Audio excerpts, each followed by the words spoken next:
Okay. Okay. Okay. I know you can hear all those loud people outside, and I haven't heard them in quite some time.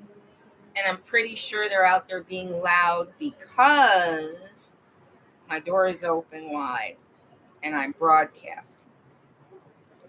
Let me tell you the worst part about hearing the people outside is when I hear people outside that make a noise because they want me to know that they're out there, maybe to intimidate me. I get a sense of their destiny, of their fate. I get a sense of where they're going to be when everything starts to accelerate. And it's very hard um, living with ghosts. Okay, it's very hard living, with people that are really ghosts.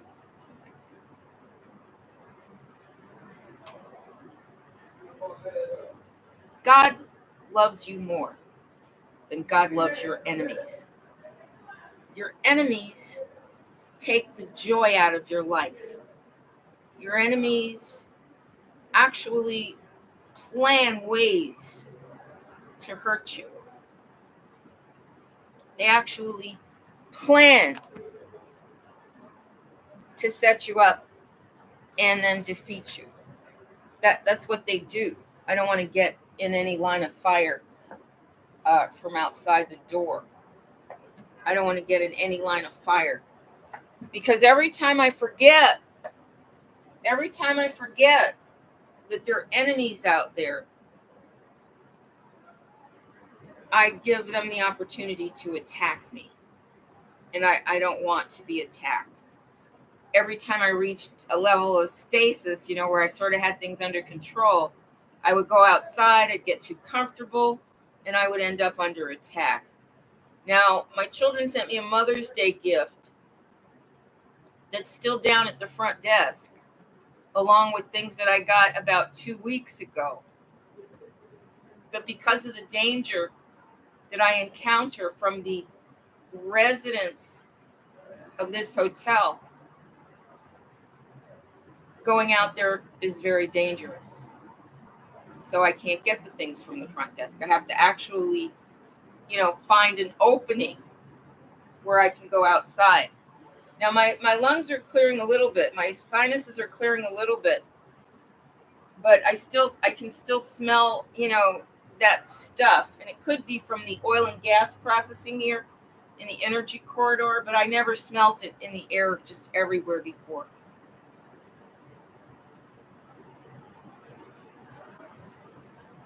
One of the reasons that I'm doing another broadcast is because I'm safer when I'm online. And also because of the new normal that I'm trying to define. Because I start a lot of topics and then I don't finish them. And I was talking in my last broadcast about Nancy Lederer. And I'm trying to talk enough for you to come to the new normal. You who are coming with us to come to the new normal. And I can only hope that you're getting these broadcasts, and I can only hope that people who are not included do not get these broadcasts, because if you're not included and you get these broadcasts, you might actually be afraid. You might actually become afraid.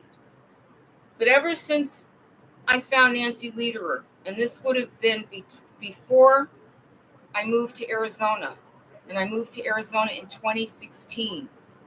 So ever since 2014, 2015, when I first read Nancy Lederer's reports about Nibiru and the changes to the earth that were going to happen, and then from those changes coming to certain deductive conclusions about what would happen to humans during this event, ever since then I was watching the earthquake map.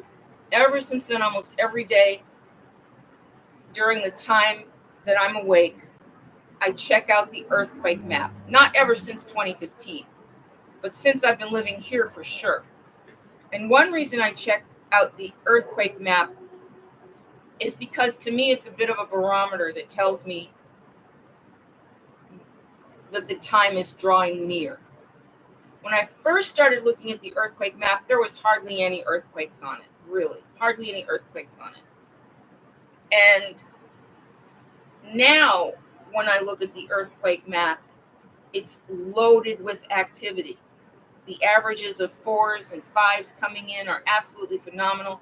We've even had more than 1.6. So the increase in earthquakes, according to Nancy Lederer's predictions, are now a fact. Okay?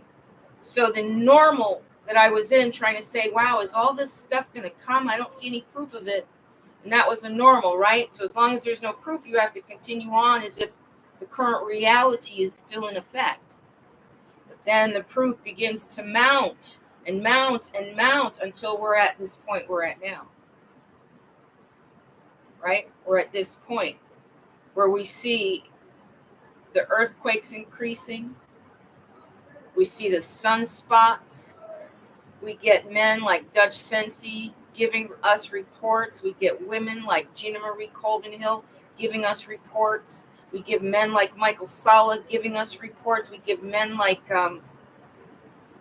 Stephen Greer giving us reports. We give men like Courtney Brown and his team giving us reports. And all of these reports create a new normal for us.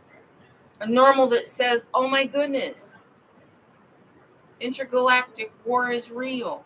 Oh my goodness, the Earth is under attack. Okay? Whether Nibiru is a ship, a mothership, or whether it's a planet, or whether it's a myth, we still don't know, right? Because the people running the internet are still lying to us. They're still deceiving us. And we don't want to object too much because they could be doing it to protect us from what they know is coming.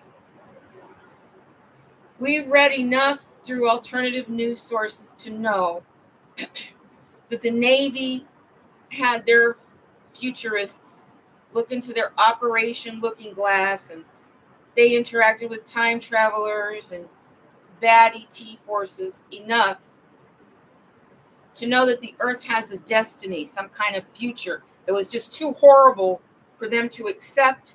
And no matter how many scenarios they ran through their in computer systems, no matter how many scenarios they ran through, there was always the same end event that just laid everything flat. How many people remember hearing and reading about that in the fringe news, right? Because we've got the media news, the mainstream news, the fake news that continues to try to make everybody think along a certain track. And then we've got the alternative news that modifies the fake news but still doesn't really tell the truth. And then we've got the truthers, right? The conspiracy theorists, the truthers, the whistleblowers. Now you tell me how you can think that Elon Musk is not a threat to humanity when he denies extraterrestrial life and he denies there are already human beings living on Mars, when every single person with inside knowledge contradicts that. Why does Elon Musk lie?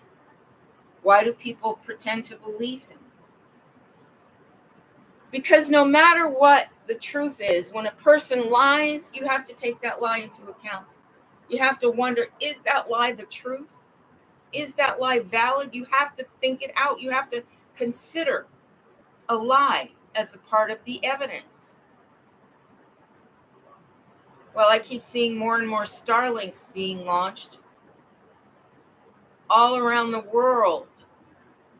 Elon Musk, Werner von Braun, has established Starlink satellites And we already know that Elon Musk is not about justice or human rights. I appealed to him personally in Twitter. He had to notice me in Twitter. I had, 68,000 tweets? I held the record for tweets by an individual. So I know he noticed me. I would come up in the algorithm for sure. I'd come up in the statistics as an individual for sure. And we also know by the way he assumed the property of Twitter and just walked around all of the despair in San Francisco and did nothing to fix it. No matter how much suffering Americans go through, Elon Musk just continues to use our resources, use our land, use our gasoline to assume dominance over us. So I guess I see that the government can allocate as much money as they want. It's only paper. Individuals taking action is what creates the reality. God has no hands in 3D. God has no legs. God has no way to actually accomplish things here. And that's our job. It's our job to mold the material reality into what we want it to be.